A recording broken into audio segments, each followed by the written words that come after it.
Itu ada jin ya? Ya, bismillahirrahmanirrahim. Assalamualaikum warahmatullahi wabarakatuh.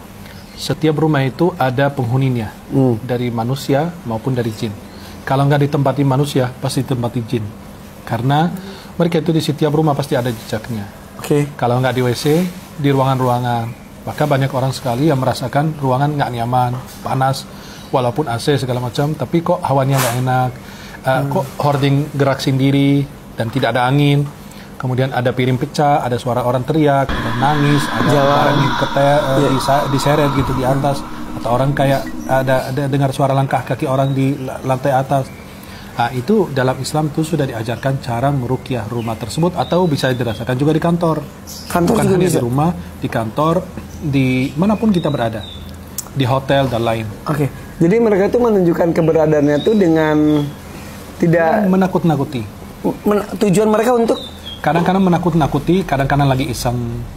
Supaya kita pergi dan jadi itu milik mereka sepenuhnya. Bisa jadi untuk biar kita tidak ikutin ritual-ritual yang kurang tepat.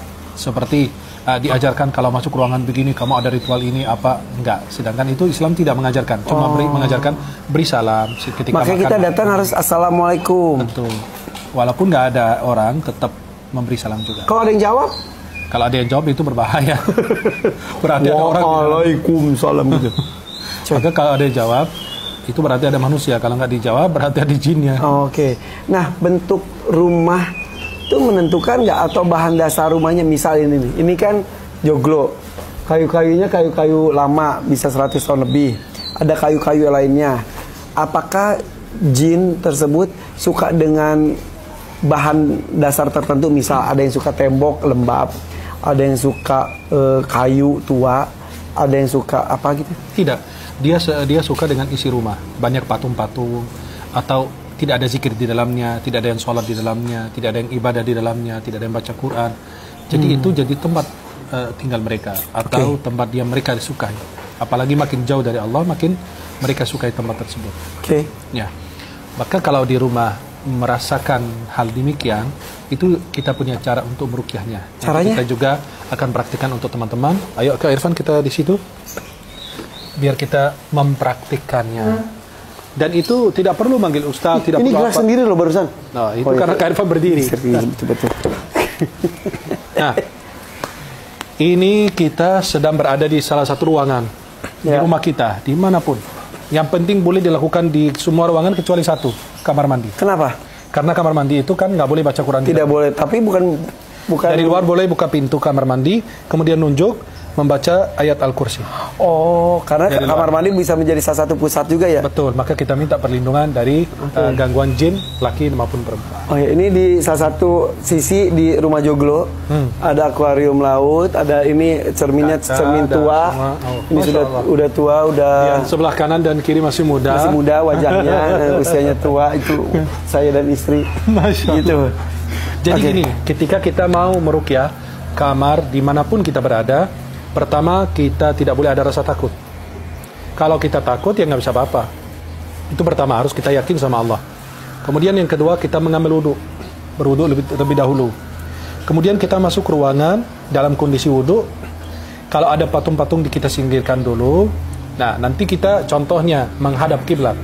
Kok tahu kiblat sana? Ya, karena ini kiblat sana betul loh. Kita pernah sholat di sini. Oh iya. Jadi gini, ini arah kiblat saya. Saya dalam keadaan wudhu sudah masuk ke ruangan, saya berdiri, saya komandankan azan. Seperti biasa. Ada ibu-ibu bilang, saya kan perempuan nggak boleh azan. Enggak, kalau sendirian boleh. Itu kan azan bukan untuk sholat. Tapi azan untuk mengusir hal-hal yang tidak baik di dalam. Kita berdiri, mengumandangkan azan. Selesai baca azan, kita langsung menunjuk ke arah pojok atau sudut sebelah kanan di atas.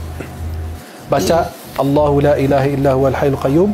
لا تأخذه سنة ولا نوم له ما في السماوات وما في الأرض من ذا الذي يشفع عنده إلا بإذنه يعلم ما بين أيديهم وما خلفهم ولا يحيطون بشيء من علمه إلا بما شاء وسع كرسيه السماوات والأرض ولا يؤوده حفظهما وهو العلي العظيم. Kan setiap ruangan itu ada 4 sudut.